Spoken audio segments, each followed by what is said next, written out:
Vía Pública.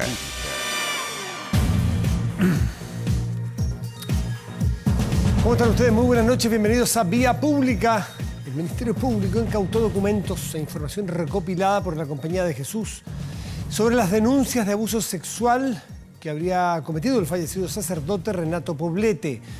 El fiscal regional metropolitano sur, Héctor Barros, junto a la fiscal jefa de delitos sexuales, Yasmín Saleh, llegaron hasta las dependencias de la orden religiosa en calle Cochrane, esto en el centro de Santiago, para incautar justamente el informe completo sobre la investigación interna hecha a raíz de las denuncias en contra de Poblete. Recordemos que la Compañía de Jesús, los jesuitas, le encargaron a un abogado independiente, laico, incluso, un detalle, pero ni creyente, profesor de universitario, un informe independiente para que él viera qué es lo que había pasado en este caso. Se lo encargaron. Y bueno, ese es el informe que hoy tienen los jesuitas, que ya les fue entregado y que fue incautado. Las conclusiones de este informe ya habían sido entregadas al Ministerio Público por la propia Compañía de Jesús en un resumen de unas 20 páginas, ¿recuerda? Pero resguardando la identidad de los denunciantes, porque dicen, bueno, nosotros, o sea, nuestro encargado de investigar, logró un montón de información, pero a condición de que hubiese resguardo de la identidad. Con esa condición fueron las personas a declarar para poder tener antecedentes de los abusos de este sacerdote. Entonces la Compañía de Jesús se complica porque dice, confiaron en mí, o confiaron en la persona que yo encargué que hiciera el estudio, fueron a entregar antecedentes, pero no se puede saber su identidad, porque en ese supuesto declararon, en el supuesto de la confianza. Pero bueno, ahí está un problema, porque esta vez los jesuitas manifestaron su preocupación por la eventual divulgación. Sabemos que en la Fiscalía se producen filtraciones con bastante frecuencia, es decir, no sería novedad que mañana salieran los diarios el nombre de las personas que fueron a declarar. Entonces ahí está el problema de la orden religiosa. Que se divulguen la identidad de estas víctimas, entonces, es el gran problema que tienen hoy los jesuitas. Recalcaron que se continuará colaborando de todas maneras con la justicia para esclarecer las denuncias en contra del religioso, pero que al menos 22 mujeres fueron las víctimas, 4 de ellas menores de edad, entre los años 1960 y 2008. Ahí está entonces el kit de este asunto, de este problema. No es un asunto de poca transparencia, es un asunto de cumplir con la confianza depositada por las víctimas en su momento. La Fiscalía incautó y se llevó estos documentos. ¿Cuánto podemos cumplir o confiar ahora en que la Fiscalía respete la identidad de las víctimas? Porque por algo confiaron. Bueno, es lo que sabremos probablemente en el corto o mediano plazo. Vamos a la pantalla. ¿Estás de acuerdo con los dichos de la SNA por la sequía que es la Sociedad Nacional de Agricultura? Si tenemos que sacrificar cultivos para abastecer comunidades, lo vamos a hacer. Eso dijeron los agricultores. ¿Estás de acuerdo? ¿Sí o no?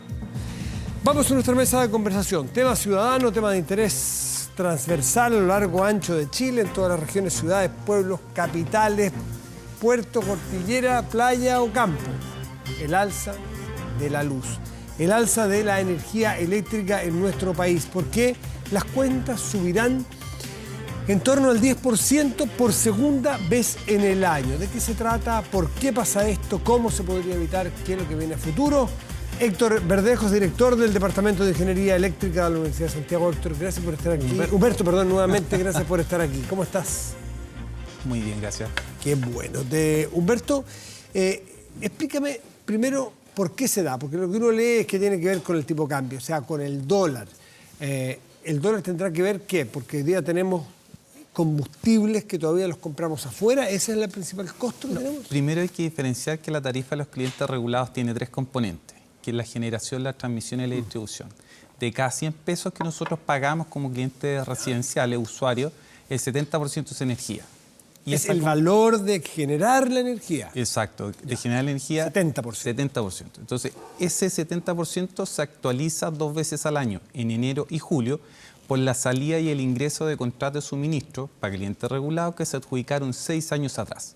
En el fondo, nosotros estamos viviendo contratos, o la tarifa de contrato que se adjudicaron en 2014. Que son previos a la a la severa baja de Así es. costos. Recuerda usted que hemos conocido de parte de los expertos que se produjo una baja de costos muy importante en la generación de energía con energías renovables no convencionales, pero todavía estamos con contratos de antes de que se produjeran estas bajas, ¿no es cierto? Las licitaciones históricas son del 2016, 2015-2016, y esas van a pasar a tarifa recién en 2021. Las históricas te refieres tú, esta baja que se produjo Exacto. cuando hubo todo este cambio en la época de Exacto. Máximo Pacheco como ministro de Energía, que dio mucha noticia. Cuando él dijo que en 2 años más iban a bajar las tarifas, efectivamente no iba a ser así, sino que en 6 años más. ¿Dijo 2? Eso lo dijo en su momento el ministro Pacheco, entonces ahí se genera una expectativa muy alta en la ciudadanía. Ya. Entonces nosotros estamos viviendo un periodo de tiempo en que los contratos caros están terminando y van a empezar a ingresar los contratos baratos. Pero lamentablemente los precios de la energía están indexados al dólar.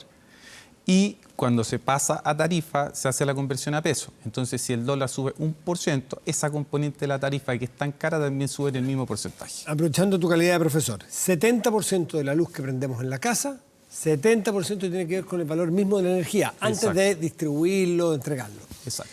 ¿Por qué esa generación está tan, o por qué está indexada y por qué está indexada al tipo de cambio, al dólar? ¿Tiene que ver con el combustible que usamos? Se trata como un commodity porque el mecanismo de licitaciones tenía el objetivo de traer más oferentes al mercado, inversionistas extranjeros que buscaron financiamiento basado en entidades extranjeras y principalmente se transa en función del como un combustible, como un commodity. Por deudas que se contraen afuera. Exacto. En Entonces, la moneda es el dólar. Entonces, lamentablemente, esa componente aleatoria del dólar no se tomó en cuenta y estamos viviendo un periodo en que si el dólar sube, esa componente 70% va a crecer de manera constante en la componente que se actualiza cada 6 meses.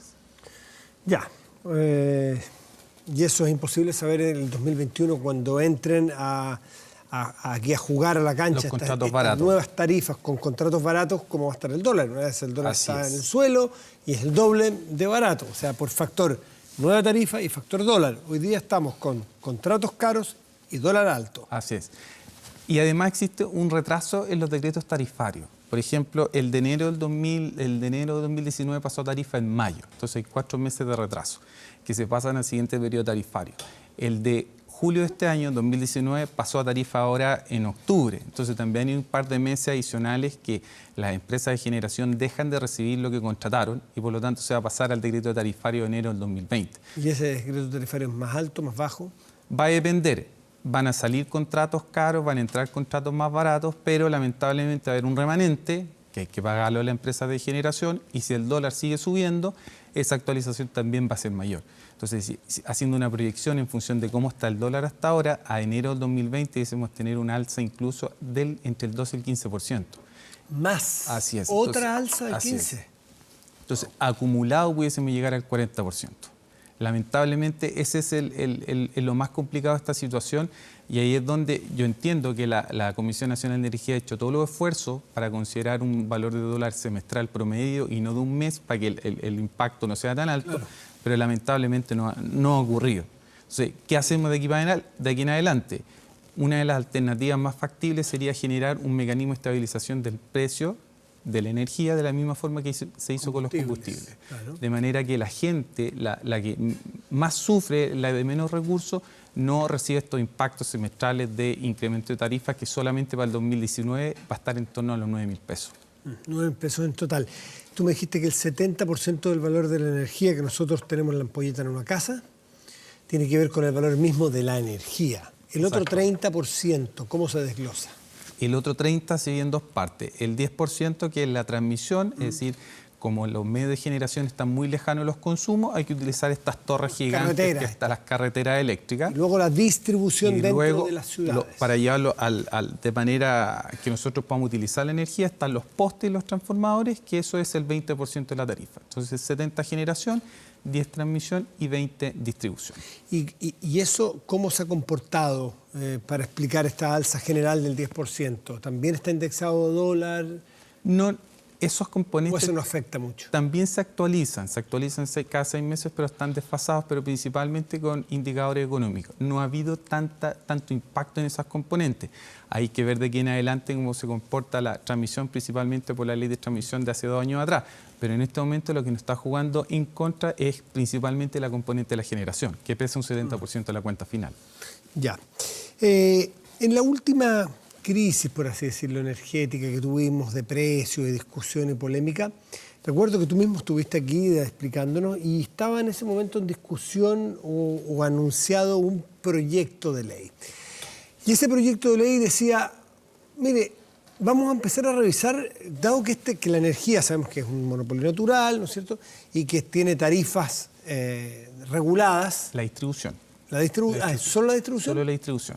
Bueno, va a haber en esta distribución, se va a revisar cuáles son las utilidades que tienen estas empresas. Y parece que están teniendo utilidades muy grandes, decía. Entonces vamos a mandar un proyecto de ley para limitar las utilidades, a ver si podemos bajar un poco más las cuentas. Cuéntanos qué ha pasado con eso y qué efecto puede tener en las cuentas finales. Ese es el famoso proyecto de ley corta distribución que impulsó la ex ministra Susana Jiménez y que ahora el ministro Llobet está impulsando. Y el único objetivo que tiene ese proyecto es reducir las rentabilidades de las empresas, dejando de lado un elemento que es principal, que es la seguridad y calidad de suministro, porque no podemos tener los mismos cortes de suministro que tuvimos este invierno para el próximo año. Y en segunda instancia, el impacto que tiene en tarifa es marginal, son en torno a los 200 pesos. Entonces, desde mi punto de vista, es una ley de 200 pesos que lo único que apunta es a dar solución a un tema mediático por la supuesta rentabilidad que tiene la industria. Entonces, si tú lo miras desde el punto de vista de política pública, ¿hacia dónde apuntamos? Una política pública tiene que tener como eje principal la ciudadanía. Y la ciudadanía lo que el día de hoy requiere es que no se le corte la luz, que cuando llueva, haya nieve, viento, no se le corte la luz y esté 8 horas sin corte de suministro, y que el servicio sea barato. Entonces, una ley de 200 pesos no es la solución. Lo primero es más inevitable, ¿no? Las contingencias climáticas, eso no tiene mucho que ver con ninguna regulación de ningún tipo, ¿o sí? Tiene que ver. Las tarifas sí, pues, me imagino que puede Tiene que ver, pero en una ley y en una modificación regulatoria estamos en la mejor posición para obligar a la empresa de distribución que invierta. Porque la calidad de suministro que dan las empresas en este momento, hay que decirlo, es mala. O sea, alta rentabilidad y mal servicio. Exactamente. Tenemos 1.100 minutos de corte de suministro al año promedio a nivel país y los países de Europa tienen menos de 100. Entonces, ¿qué es primero? ¿Cuál es el objetivo que busca la política pública? Desde mi punto de vista tiene que ser la seguridad y calidad de suministro para que la gente pueda vivir tranquila y además trabajar para que el servicio sea barato, porque es un insumo básico la electricidad al día de hoy. O sea, ¿tú piensas que con esta ley corta lo que se va a lograr es a lo mejor bajar los ingresos de las empresas, van a tener un argumento para no invertir, porque tú has dicho que invierten poco, por lo tanto no va a mejorar la calidad del servicio y van a seguir la cantidad de cortes que tenemos al año? Exactamente. Me temo, y espero que no sea así, que si este proyecto, esta ley de 200 pesos persevera, le vamos a dar en bandeja a la empresa de distribución para que el próximo año digan, no, a nosotros nos rebajaron el reconocimiento de las inversiones y no pudimos invertir más en la infraestructura de la red de distribución. Entonces, como política pública, lo más importante es el ciudadano. Entonces, apuntar solamente a rebajar rentabilidades, dejando de lado la seguridad y calidad de suministro y bajar las tarifas, que es lo que le está impactando más a la gente el día de hoy, yo creo que estamos errados en el camino. Y la idea es no volver a cometer los mismos errores que han ocurrido en el último tiempo. Primero fueron los medios inteligentes. El decreto tarifario, el 5T del gobierno anterior, que este gobierno lo ratificó, hizo la famosa crisis histórica del sector eléctrico chileno con los medios inteligentes. Después la ley 21.076, que pasó por el Parlamento y ahora se está modificando, que tiene que ver con la propiedad del empalme en medidor. Entonces, vamos a sacar una ley corta, apurada, que apunta solamente a aspectos muy mediáticos, o mejor, respiramos, contamos hasta 3 y vemos y hacemos una reforma al sector de distribución estructural, que eso es lo que necesitamos. ¿Y qué significaría una modificación estructural en distribución eléctrica? Primero que todo, dar la posibilidad de que ingresen más actores. Actualmente la empresa de distribución es la que opera las redes y la que le vende la electricidad al usuario. Perdón, ¿dejaría de ser un monopolio natural entonces? A eso apuntamos. Mientras más... ¿Se puede eso? En muchos países existe la figura del operador de la red y varios oferentes o comercializadores de energía. En ese caso, Humberto, tendría que dejar de haber una regulación, pues. Tendría que ser el precio como el precio de la leche o el precio del pan, que uno compra donde más le gusta y el más barato, porque la regulación se condice con que a mi casa y a tu casa llega solamente una compañía y yo no tengo posibilidad de enchufar en el A, B o C. Es lo mismo que las comunicaciones. Actualmente, ¿cuántos servicios de operadores de telefonía tienes? Muchos, varios. Muchos. Entonces, es el mismo modelo que hay que replicar en el sistema de distribución, de manera tal de separar el operador de la red del comercializador, que es el que ofrece energía, y de esa manera generar mayor competencia y mayor acceso a la información a todos los actores. ¿Cómo podría llegar distintas empresas de electricidad a mi casa o a tu casa con cables paralelos, sencillamente? No, utilizando la misma infraestructura, pero el core de una reforma de distribución estructural que dé origen a esta figura del multicarrier eléctrico es el medidor inteligente. En Europa, en Estados Unidos, tú llamas a una empresa de comercializador y te instalan un medidor de su propia compañía, lógicamente que esté estandarizado sí, para funcionar en el sistema, pero tú eliges el operador y ellos te instalan el medidor. Pero aquí nos negamos al medidor inteligente porque... Nos negamos al medidor inteligente porque lo hicimos mal. Entonces, la reforma estructural del sector de distribución, el corazón es el medidor inteligente, para tener esta interoperabilidad y varios operadores. Y los lugares que hoy tienen, porque los medidores inteligentes no se masificaron, pero hay instalados muchos ya. ¿Esas personas pueden gozar de ese multicarrier o tiene que ser una ley completa, una reestructuración del sistema? Es una reestructuración completa, porque actualmente la zona de concesión es una sola empresa, la empresa de distribución, que te puede vender la electricidad. Entonces, el desafío que tiene la distribución, el sector de distribución, es enorme. La regulación es la misma de los años 80. Entonces, si vamos a hacer una reforma, hagámosla de verdad. ¿Para qué? Para tener mejor seguridad, calidad de servicio y bajar las tarifas. Porque, insisto, el objetivo principal de una política pública es el ciudadano. Y en este momento, desde el punto de vista con la ley de 200 pesos, estamos perdiendo el foco. El medidor inteligente, que es una deuda, es uno de los bochornos de este año. El cómo la tomamos con la poca seriedad, se transformó en un tema casi de farándula. Se decía que eran cancerígenos.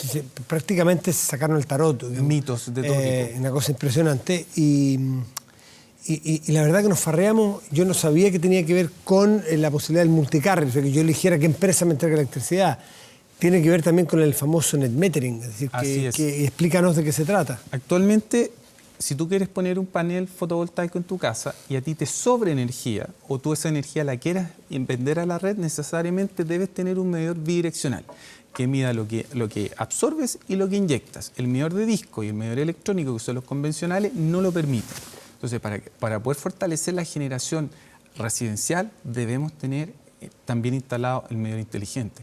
Entonces, desde el punto de vista de las tarifas horarias, desde el punto de vista de la generación residencial, desde el punto de vista de poder detectar la falla a distancia y desde el punto de vista que el usuario pueda hacer gestión de su propio consumo, necesariamente tenemos que introducir tecnología. Entonces, yo he participado de paneles de la ley de distribución y yo en todos los casos lo he dicho. Si no tenemos el medidor inteligente, no funciona. Es el corazón de una nueva sistema eléctrico. Es el corazón. Entonces, para hacer eso, tenemos que convencer a la ciudadanía, educar y eliminar mitos. Pero si empezamos a hacer leyes cortas, que de una u otra manera después las vamos a ahorrar con el codo, con una ley estructural, ¿qué sentido tiene? Es preferible que pongamos toda la energía, un acuerdo entre todos los actores del sector para poder llevar adelante una reforma que tenga como objetivo principal el ciudadano. Humberto Verdejos, director del Departamento de Ingeniería Eléctrica de la Universidad de Santiago. Muchísimas gracias por venir a compartir tus conocimientos y cosas que son tan técnicas a veces, bien explicadas, parecen de sentido común y fáciles de comprender. Muchas gracias. Que no se ofenda a nadie lo del tarot. Me refería a que el tarot es una cosa muy distinta a tomar una decisión tan técnica y científica, si se quiere, como en materias eléctricas. Pero aquí opinaron desde periodistas que no teníamos idea a farándula, a deportistas. ¿Te acuerdas que hubo un capitán del equipo de fútbol que decía no más medidores? Pero ahí es donde la academia principalmente tiene que salir. La política falló también y los medios fallamos todos. La cosa es que estamos sin medidores porque se transformaron en los monstruos del año 2019 y son los que nos hacen falta poder bajar los precios de la luz. Pues. Gracias. Gracias, Humberto, que te vaya muy bien. Buenas noches. Muchas gracias.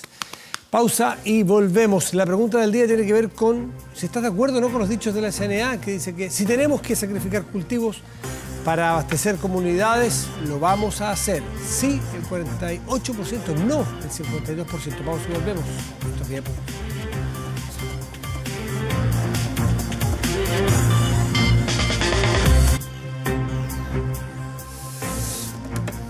Ya, estamos de vuelta aquí en Vía Pública. Nos acompaña Juan Luis Castro, diputado del Partido Socialista, y nos vamos a referir a la Política Nacional de Medicamentos que el gobierno presenta y que, la verdad, yo le voy a contar la firme. El miércoles, jueves, o viernes pasado, nos tocó leer una noticia acá.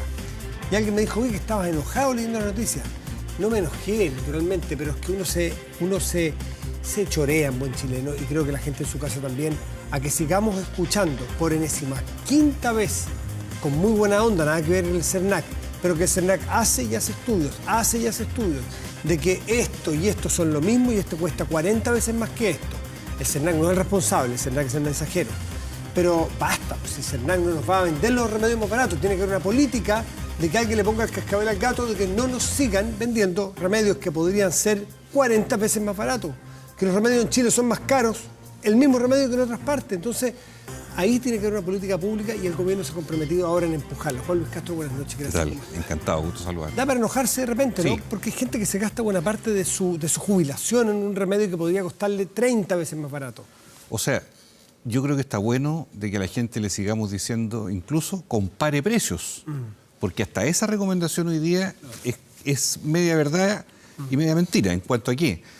A que las grandes cadenas, de alguna manera, ciertos días de la semana, por ejemplo, hoy, lunes, es un día en que se vende más medicamento, es un día bajo, por lo tanto hay más oferta, y si uno va a comparar las grandes cadenas se va a encontrar incluso con ciertas similitudes para hacer un lunes.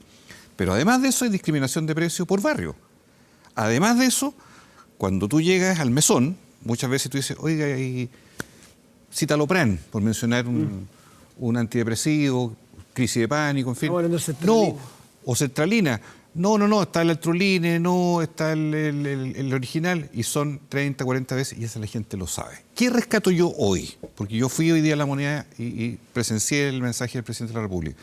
Se vuelve con fuerza, me parece muy positivo, al bioequivalente. Si tú vas a una farmacia, miras la estantería desde afuera y te vas a dar cuenta que hay una estantería chiquitita, sí, de color amarillo, con la letra roja, con una V larga en rojo y el fondo amarillo. Y uno dice, ¿qué es eso? No sé. Bueno, eso es el llamado bioequivalente. ¿Y qué es eso? Precisamente el más barato, genérico, que hoy día es el que en la farmacia te lo cambian, porque te dicen, oiga, no, el suyo está descontinuado, no, sabe que ya se acabó, no, pero le ofrecemos este otro. Y siempre el otro que te ofrecen es el más caro y el que tiene más margen de ganancia. Creo que es buena idea ir por lo amarillo, que así se bautizó esto hoy día, decir, deme el bioequivalente, veamos el que está.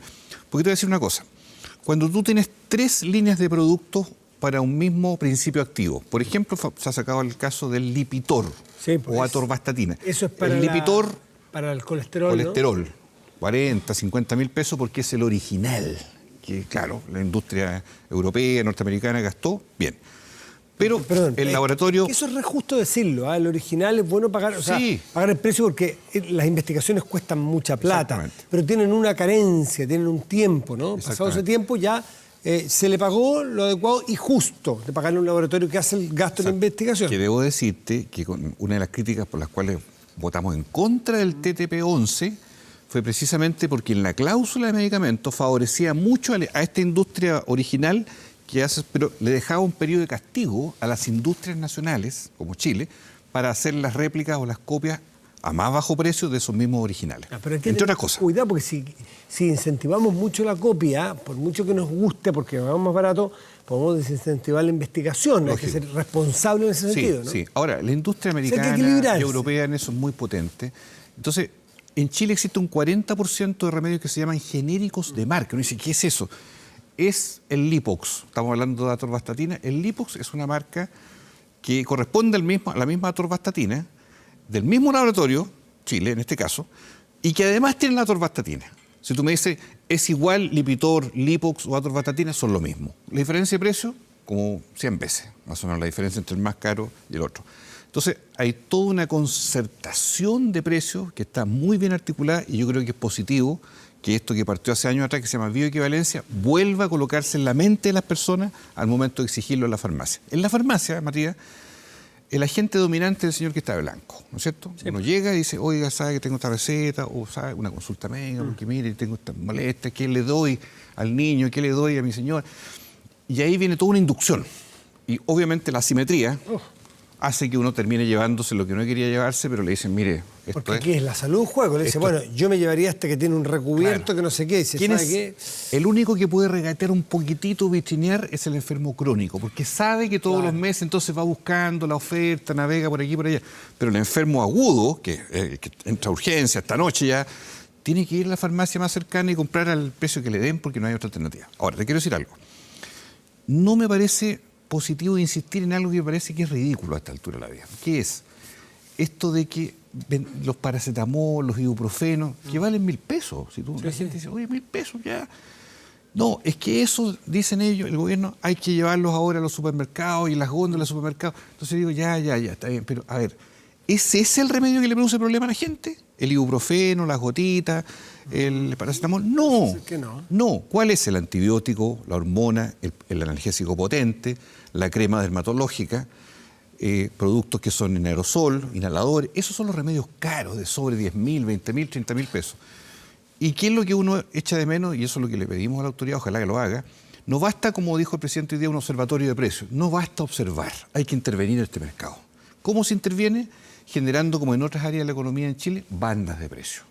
En el mundo, por ejemplo, de otros países, Colombia, Brasil, lo que hay es un observatorio que dice, a ver, ¿cómo está el rango de precios? Y nosotros le vamos a permitir un máximo 5%, 10% por sobre la media de precios, nunca lo de acá, 40, 50 veces más caro. Y si usted se sube del margen, o usted lo multamos o lo eliminamos del mercado. En Chile parece ser que eso ya no da más. O sea, nosotros somos partidarios y hemos pedido al gobierno, está bien sus anuncios, pero, a ver, regulemos esto una vez por todas. Coloquemos bandas. No, el gobierno es muy liberal en esto, entonces dice, no, es que nosotros no podemos intervenir en el mercado, no podemos fijar precios. No es fijar precios, es colocar un rango razonable de precio para los medicamentos. Porque yo pregunto, ¿cuándo van a terminar con las 3 farmacias? ¿Cuándo van a haber 20 cadenas de farmacia? ¿40 años más? ¿50 años más? Cuando va a haber un mercado mucho más diversificado. Hoy día está embotellado el mercado. ¿Cómo combatimos eso? Fijando límites razonables a los precios máximos, que parece algo que no atenta contra el libre mercado, pero le da a la ciudadanía garantías. 2, FONASA. Yo si voy a un médico, tú sabes un médico, ¿puedo comprar un bono? Voy a ver un doctor. Perfecto. Pues tengo un subsidio, ¿no es cierto? Un 40, 50%. Me voy a operar, pongo un subsidio. ¿Por qué no hay un subsidio directo de FONASA a los medicamentos? ¿Qué es lo que hizo FONASA? Hizo otra cosa. Dijo, mire, yo tengo aquí 200 productos, llamo a la industria a que se licite, se presente y yo voy a hacer rebaja de precio. Y lo hizo con una cadena, que se ganó esa licitación para Santiago y la 6ª región. Pero uno dice, bueno, ¿estamos obligando como manada que le llevemos a la gente a comprar en una sola cadena? Porque en el fondo es decir, si usted quiere rebaja por FONASA, ¿por qué FONASA, que es público, seguro público, me lleva a mí solo como un corderito a una sola cadena de farmacia a comprar? ¿Y por qué no más bien FONASA me dice a mí, mire, quiere amoxicilina, quiere sertralina, quiere ensofarial, nosotros aquí tenemos nuestra canasta y usted cada vez que vaya a una farmacia coloca su dedo, igual que cuando compra un bono, lo identificamos e inmediatamente usted achica la mitad su valor de compra de pago directo. Juan Luis, ¿dónde está la autocrítica? Tú eres médico, de los médicos, porque cuando uno va con un niño, uno mismo, no te recetan un principio básico, un principio activo, ¿no? Te recetan una marca. Y uno la mira y dice, bueno, no va a discutir con el médico, pero dice, bueno, ¿no era que había una ley? También otra vez, 3, 4, 5 veces yo he leído noticias sobre si los médicos tienen que recetar un principio activo, un genérico. Y usted elegirá si a usted le gusta pagar más caro porque el recubierto, en fin, tiene su derecho. ¿Eso no es ley? Tenemos 3 problemas los médicos. Uno es la letra. Con todo respeto lo digo porque me hago parte de la autocrítica. Muchas veces el farmacéutico no logra entender el remedio. Perdóname. Sí. O sea, si tú me dices receta, ojalá digitalizada, legible, caramba que ayudaría, porque yo sé que hay mucha gente que nos ve hasta ahora y dice, en realidad... Es muy raro, eso casi es de estatus. Sí, es un De problema... cierta importancia, porque no veo por qué un médico va a tener peor letra que un ingeniero lógico, o que pero un profesor. Objetivamente tenemos un problema. Sí. Ya, ese sería el menor.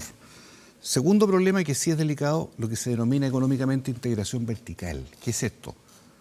No, es que la ecografía tiene que hacérsela aquí porque ahí es mejor. ¿Por qué es mejor? No, porque bueno, yo trabajo ahí, pero también el que yo le mando trabaja ahí y parece que es mejor. 2, mire, yo estoy en el ISAPRE, pero este ISAPRE tiene convenio con esa clínica, tiene que ir a esa clínica. Ah, ya.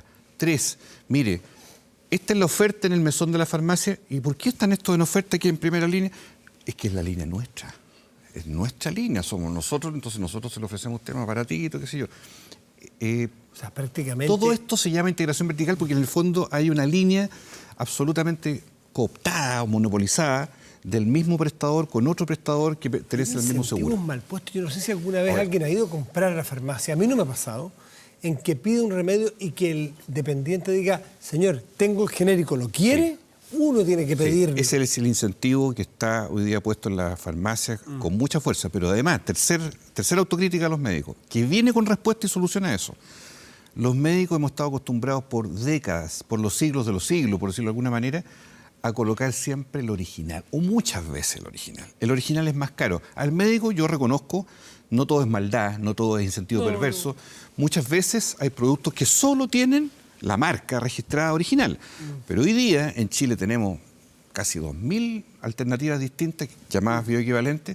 Entonces, ¿qué solución viene a eso? En esta ley que estamos tramitando en el Congreso, que el gobierno a todo esto recién ahora le está poniendo urgencia de nuevo, se demoró, tuvo 6 meses dormido el gobierno, tengo que decirlo con claridad. La tuvimos lista en marzo, abril, y el gobierno desaceleró, mantuvo esto ahí y ahora reactivó. Está bien que lo haga. Una cláusula de la nueva ley dice, nunca más los médicos recetarán marcas originales, sino que el principio activo. Por ley, por obligación. Reconozco que yo pensaba que ya era ley. No, porque esto viene tramitándose hace mucho tiempo. Yo entiendo, la gente se irrita y dice, oiga, pero ¿cómo? Todos me dicen tanto que demora la ley. Porque la gente es bueno que sepa que cuando el gobierno tiene el volante en las leyes, acelera o desacelera. Y eso no depende de uno, depende de cómo le coloque el gobierno esas llamadas urgencias. Ahora se está reponiendo. Un gobierno u otro. Independientemente de eso. Porque los 4 años anteriores el otro gobierno, el mismo gobierno este anterior. De hecho, viene del anterior gobierno. Claro, o sea, esto no es un problema de un gobierno u otro. Sí.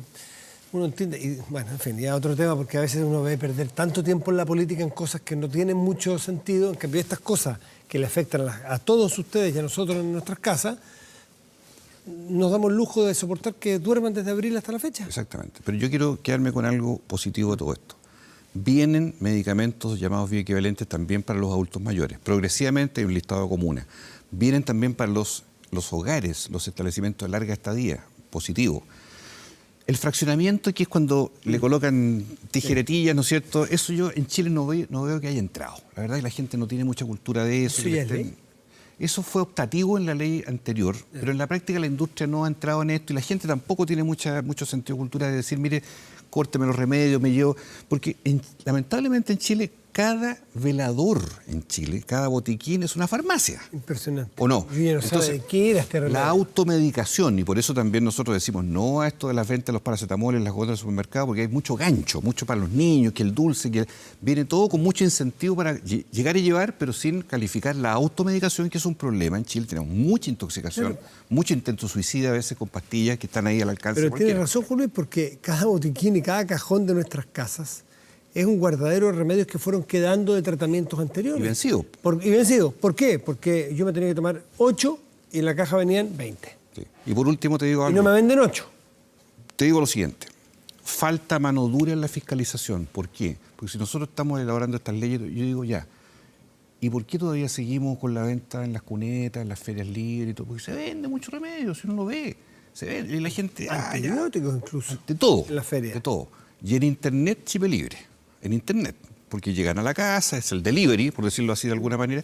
Entonces, aquí, más allá de lo que hagamos nosotros, hay un problema de la autoridad. Las Ceremi se quedan cortas, el ISP se queda corto para llegar con la mano firme a todo lo que es ilegal en materia de medicamentos, que es, yo diría, un drama bastante grande. Y hay algunos que se aprovechan y compran pastillas de estas anfetamínicas, estupefacientes para bajar de peso, qué sé yo, y las revenden después. Hay un comercio con remedios legales que también lamentablemente en Chile ocurre y que es parte de este escenario. Entonces, esta ley nacional, política nacional de medicamentos, el gobierno se ha comprometido a acelerar con urgencias. Exactamente. Está bastante avanzada la tramitación. ¿En qué trámite legislativo? Segundo informe de la Comisión de Salud de la Cámara. Yo espero que de aquí a 15 días esté despachado a la sala de nuevo y en octubre ojalá esté ya transformado, ojalá en ley. Viene, O sea, viene del Senado. Viene del Senado. Este segundo trámite. Segundo trámite, el trámite ¿Podría final. ser ley cuándo? Noviembre, Ya. diciembre, ojalá. Y para resumen, tiene que ver con la prohibición de que te planteen o te recomienden una marca específica original. Eso es lo más importante. Los médicos nos auto-obligamos a todos los médicos por ley ahora a recetar el principio activo, el genérico, por sobre la marca. Y otra cosa importante, va a haber muchos más disposición de estos genéricos y va a haber obligación de la farmacia. Y lo de la banda de precios no está en esta ley. No lo tiene el gobierno, por eso yo aprovecho de decirle al gobierno, este es el momento. Este es el momento preciso, sin que le tiemble la mano, de ir a una banda de precios con límites máximos de precios para evitar la usura. ¿Al menos en algunos medicamentos? Por lo menos los que son los más caros, los antibióticos, los antineoplásicos, hormonas, en fin. Juan Luis Castro, diputado del Partido Socialista, médico, muchísimas gracias por estar aquí esta noche. Que te vaya muy bien. Hacemos una pausa y ya volvemos aquí en Vía Pública.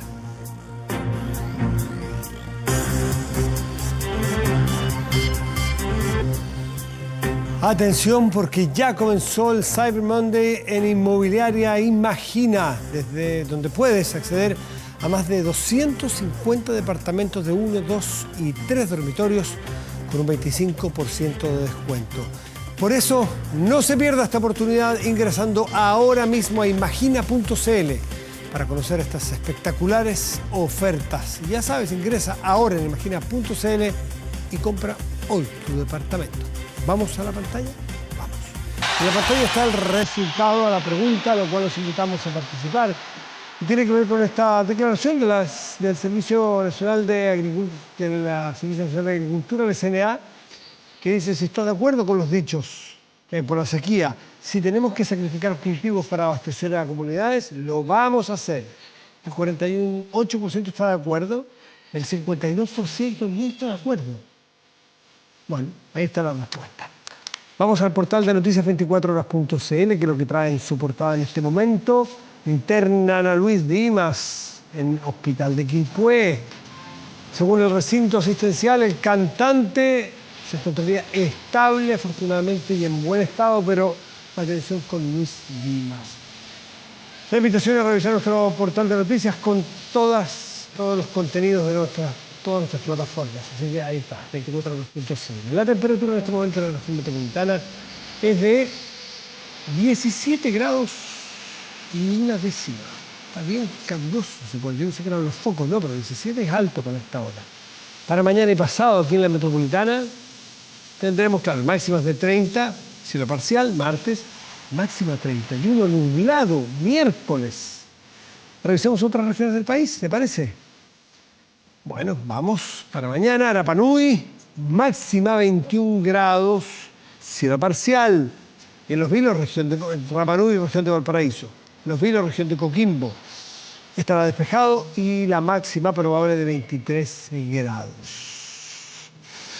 Este 7 de octubre se cumplen nada más y nada menos que 42 años de We Are the Champions, la canción de la banda británica The Queen, que se convirtió en un himno de música para deporte, para un montón de cosas, ¿no es cierto?